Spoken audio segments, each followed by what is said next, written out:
Hi guys, it's Bunny and welcome to my channel and welcome to another video. I'm gonna react to the real reason Jey Uso won WWE IC title as well as Vince getting desperate. These two are from WrestleMania in one of their earliest or newest news videos. So I do want to check it out and see what they have to say. I do feel like when it comes to the real reason why Jey Uso won the title, I feel like it's to remove him from the bloodline, to have a reason for him to actually not be a part of the bloodline and the whole story right now, because we have been questioning that. Also, Jimmy is not there as well, and we don't know when he is coming back. So maybe that also is related to him winning the IC. But also, if you think about it, he has been 14 years in the company, and this is his first single title because the majority of the time he was tag team or a part of the bloodline.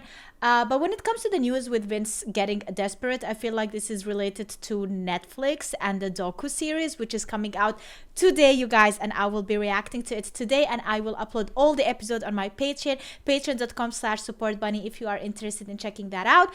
But I will leave a link in the description down below. But let's go and see if my guesses are right or not. What is going on, guys? It is WrestleMania here, back with another video. Join us now as we look at this week's edition of Raw, as well as the wildest news stories and rumors you need to know, including the real reason Jey Uso won the Intercontinental Championship, which I'm really McMahon interested tried to about. Destroy the Netflix documentary. I knew what it! The mysterious symbol on Raw means. An update on Jimmy Uso. Did WWE take down an AEW video? Jey Uso cries after Raw. Paul Heyman's return imminent, and much more. Be sure to subscribe and hit that notification bell for daily wrestling videos, and follow us on Facebook for exclusive lists. Also check out our new videos on WrestleMania XL. Now, as always, we won't recap the show, but just look at the good, the bad, and the downright ugly. As always, we start off with the good. Is number one, 14 years. Yes, it's taken Jey Uso 14 years to capture his first singles title in the WWE. Exactly. Proving he's much more than a tag team wrestler by defeating one of the WWE's biggest rising stars. While it's too early to know whether this was the WWE hot-shotting a title change, it was a momentous win that sent WWE fans into a frenzy. Number 2, strong women's tag match. We're always skeptical about praising anything in the women's tag division due to the WWE's history of showcasing teams only to drop storylines and pushes without any warning. Nonetheless, Damage Control versus Unholy Union showed how entertaining the women's tag division can be and how interesting its players are. Number 3, the New Day breakdown continues. Kofi Kingston's attempt to make things right with his New Day teammate, so he's literally recapping the didn't go as whole planned, event, leading to Woods showing anything but positivity. Xavier's slow turn has been fascinating, considering how long he's been a babyface, and even better, the WWE has used a storyline to create some terrific matches, including last night's tag match against American Made and next week's singles match against Rey Mysterio. Number 4, WWE announces card for next week. The WWE announced some big bouts for next week, which is exactly how you should promote your TV content, enticing fans to tune in and throwing surprises at them to keep them tuned in. Number 5, Shark Cage stipulation. Yeah. Dominic Mysterio locked in a Shark Cage is one of wrestling's most ridiculous which I never match saw. Oh, this stipulations, is how it looks which is why it's ideal for Rhea Ripley's title match against Liv Morgan at Bad Blood. Love it. Daddy Dom isn't a comedy character, although he has got comedic elements, and this is a fitting stipulation for the man fans love to hate. Number 6, Drew promo. Drew's promo was powerful and embodied everything fans have come to expect from him. A self-absorbed heel who thinks he's right and blames his shortcomings on someone else. McIntyre's response he brought it to himself last week was perfect. Another example of why this feud is hands down the best of 2024. Number 7, Sammy vs. Kaiser Classic. Sammy's quest to get a World Heavyweight Championship match against Gunther was bound to take him into a match against Ludwig Kaiser. And what a match it was. Sammy's win was predictable, but this match was another case of it's the journey, not the destination. As fans saw a dazzling display of wrestling while the WWE forwarded Sammy's hunt for a title match. Number 8, Bronson vs. Braun keeps getting better. A major props to the WWE for capitalizing on a program that has captured the WWE Universe's attention and finding new ways to keep fans interested in this battle of the big boys. While you're only as good as your next program, Bronson vs. Braun has done much to elevate both superstars, and with any luck, Strowman will have something good to do once this ends and Seth Rollins returns to Battle Reed. And Raw did a lot in 3 hours. Last night's Red Brand was a bittersweet show, as the WWE's creative team has shown it can make 3 hours of wrestling very entertaining and use it to showcase everyone from curtain jerkers to the roster's top stars. The only downside is fans have to wonder whether cutting Raw back to 2 hours will disrupt the WWE's creative process. Oh, is it 2 hours on Netflix? What about the baddest? Number 1, is the LWO a waste of time? Is it time to scrap the Latino World Order? The group's various members all have something to give, some more than others, but no one is benefiting from their association in the group. When factions are utilized properly, with the Judgment Day being a prime example, new stars are created and existing stars are given a chance to get back on top. That hasn't happened yet with anyone in the LWO, and the team's constant losses makes everyone in it look bad. Even when superstars like Dragon Lee get the occasional win. That was nothing downright ugly. Another strong show that reflects how the WWE has mastered booking its top stars into must-see moments while simultaneously capitalizing on fan engagement to try and elevate undercard stars. What'd you guys think of Raw last night? Let us know in the comments down below. Now let's move on to the news. Loved it. Bum, bum, bum. Oh my god, that's scary.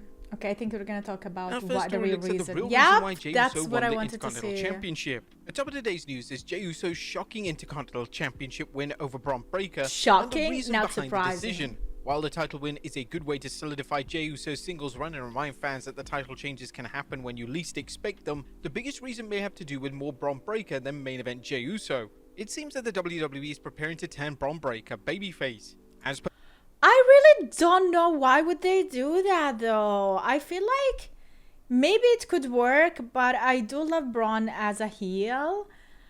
They're definitely building towards a Braun babyface turn. For the Wrestling Observer Radio, they're definitely building towards a Braun Breaker babyface turn. They're already doing a thing where they are trying to get the fans to bark. That's a babyface move, so they are already on the babyface track. Why would barking be a babyface move? When dogs bark at you, they're ready to attack you.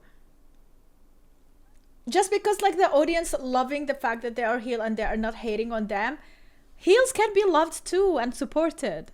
There are many ways to turn Braun babyface, but one that springs to mind is having a heel taunt Breaker about his loss, leading to Braun fighting with the said heel.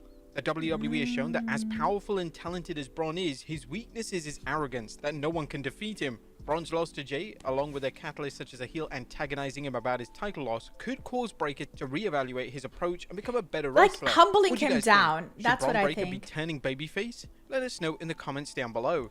I genuinely don't think he should turn babyface, but that's my opinion. Let me know in the comments down below what you think.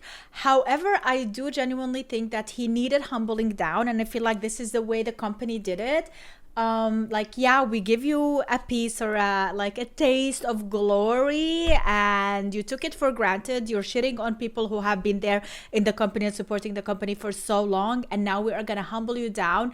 Now you saw how it is, and now you are gonna work harder, even though you do deserve it and you're really good, but you have to work harder to get that title again. Vince McMahon tried to destroy the Netflix documentary. Let us know in the comments down below. Next up, Vince McMahon tried to destroy the Netflix documentary. The Netflix's 6-part docu-series of Mr. McMahon is set to debut on 25th September. So excited. A new report states Vince McMahon tried to buy the series from Netflix so he could destroy it. No News way. Reports the project was nearly finished when McMahon's Hush Money scandal story broke and director Chris Smith decided to add more content to the... I guess like that's his way through life. Like Hush Money saved him until 2023. Like... I don't like this is the way this man has operated for years, but I guess Netflix can be bought. The documentary said content being the Hush Money scandal and the Janelle Grant lawsuit.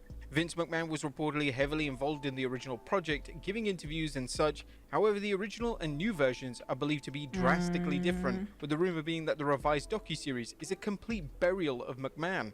As per The Observer, McMahon realized that this documentary was going to be different from what he imagined it to be. So the Netflix deal with WWE, which was signed in January, so he apparently tried, which I believe last year, he tried to buy the documentary. Basically buy it to kill it, which a lot of media does. Or a lot of rich people do with unfavorable media at times, and Netflix turned him down. He tried to use Ari Emanuel to do the same and tried to get the thing killed, and that didn't work. So here we are. Now, yeah, that's why like you can see in the trailer of the documentary, I also reacted to that on my channel.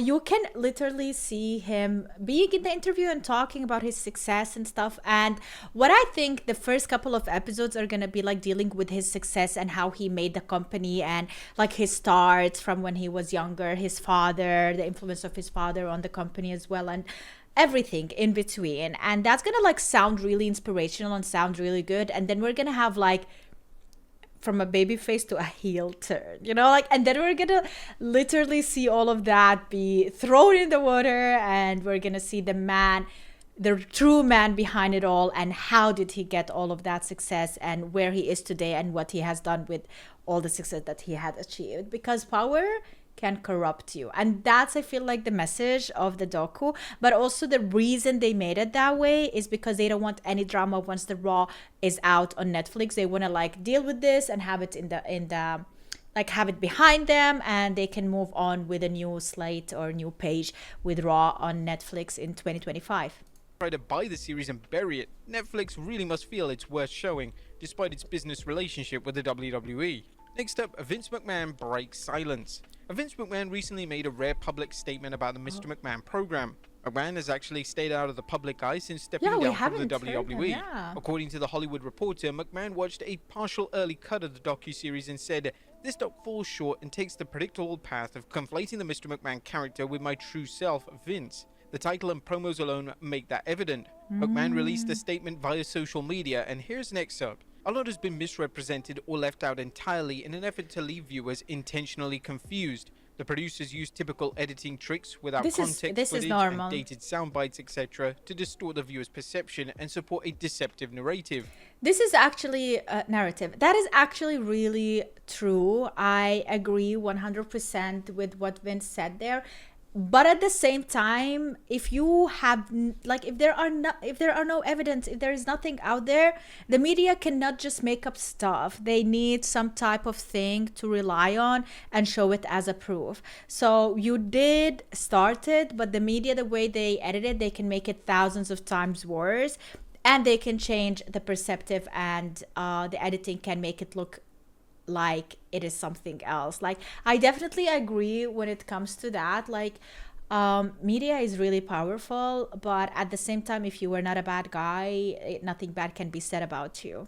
In an attempt to further their misleading account, the producers use a lawsuit based on an affair I ended as evidence that I am in fact Mr. McMahon. However, McMahon said that he doesn't regret participating in the documentary. "The producers had the opportunity to tell an objective story about my life and the incredible business I built, which were equally filled with excitement, drama, fun, and a fair amount of controversy and life lessons." He also asked, "I hope the viewer will keep an open mind and remember that there are two sides to every story." What do you guys think about this statement? Next up, Ric Flair splits up. Some sad news for romantics as Ric Flair has announced that he and longtime companion Wendy Barlow have ended their relationship. Why would you end your relationship at that age? That follows, "Wendy and I enjoyed 13 great years. As with every couple, we've experienced our ups and downs. I think it's important for everyone to know right now that we have decided to part ways respectfully." Why is he writing like that? Flair thanked Wendy for staying by his side during his life-threatening health crisis and noted their respective projects have pulled him apart. This isn't the first time the two have split up, so a reconciliation could seem possible. Next up, what does the mysterious symbol mean? Bruh, genuinely, guys, my question is like, why would you split up with someone at that age? Like, don't you want to like not die alone? Like, genuinely, don't you just want to have someone next to you? Like, does he think at that age he's gonna find true love and someone that wants to be with him for him alone? You know what? I don't want to sound mean. I don't want to sound mean, but like, what's the point? I genuinely think they should like work it out and find a way to reconciliate. On Raw, what was the bizarre message that aired on Raw? Looks like a fan is already unless they are like truly unhappy. Have something to do with the Viking Raiders. Ex-user Rhodes Kota Era tweeted, "PFR equals war in Elder Furtic language, which is the oldest form of runic alphabet. Ooh. It is in fact the Viking Raiders, not Penta and Ray." Are you guys eager for the Viking Raiders to return? Are you disappointed that this is the message? Let us know in the comments down below. Next up, an update on Jimmy Uso. Oh yeah. Is Jimmy Uso okay? Well, after Rikishi seemed to ask fans to pray for Jimmy, fans were questioning why. However, Fightful Select reports that numerous talent have reached out to Jimmy, and Jimmy states he's okay. Although Jimmy has been off TV for months, fans believe it's merely to sell the beatdown he suffered from the bloodline. Next up, an update on Zilla. I don't understand why would he be beaten down that much. I just feel like they are waiting for the right moment to bring him back. Is it gonna be Is it gonna be with Roman Reigns versus the new bloodline at one point when Cody is like leaving the whole story behind? Or are we gonna see him at Bad Blood? Who knows? Like, maybe it's like right now. Maybe next week. Fatu. Oh, Zilla, yeah. WWE bound. Well, fans asked this after the Game Changer Wrestling announced Fatu was done with the promotion, but a new report from Fightful Select states that WWE hasn't signed Zilla. Next up, Bad Blood main event. What? I heard they did. Well, which match will the WWE use as Bad Blood's main event? While there have been talks that Drew versus Punk could main yeah, event, could be. Rossap tweeted that's not so. Maybe Roman Reigns, Cody versus Reigns versus Bloodline was set because to of the main Atlanta event WWE promo, I Bad would Blood say. as of last week. Do you think that should be the true main event? Let us Yeah, know in the comments I mean, down they below. put all Next that money up, into Paul that Heyman's promo. return imminent? Or what's next in the Bloodline saga? Well, according to The Observer, Paul Heyman's return is only a matter of time, and WWE is merely waiting for the right moment to bring him back. Whether that happens to be around Bad Blood or after is unknown, I mean, but when he he's does the return, manager, he's expected to work as a babyface, a rare role for him. Next up, WWE's reaction to Bret Hart's appearance. Was the WWE happy with Hart's appearance on Raw? I loved it. Well, Hart, who interacted with Sami Zayn and Gunther, received a nice pop from the Calgary crowd, and according to Fightful Select, the WWE were very happy with the two-time Hall of Famer's appearance. The report added that the WWE is working to maintain a healthy and positive relationship with its legends. Next up, did the WWE take down an AEW video? Why did the WWE put in a copyright claim against a recent AEW video highlighting Nigel McGuinness? While the matter has been resolved, fans are curious of what caused the claim, and now the sportster is sharing a theory.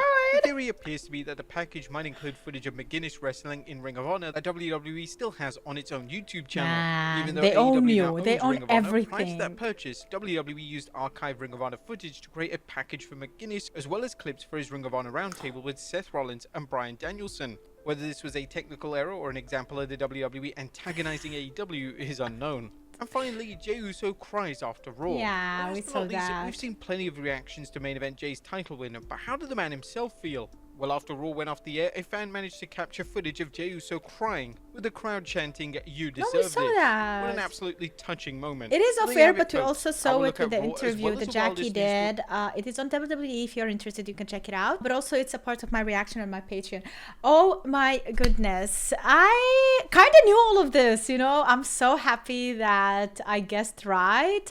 And I'm looking forward to see what's gonna happen next. Jey Uso totally deserved that title. I'm sorry for Braun because I really enjoyed his appearance in WWE and his appearance in Raw itself. But yeah, it just he needs to humble down a bit. Let me know in the comments down below what you think. Thank you so much for watching, and see you in the next video, guys. Bye.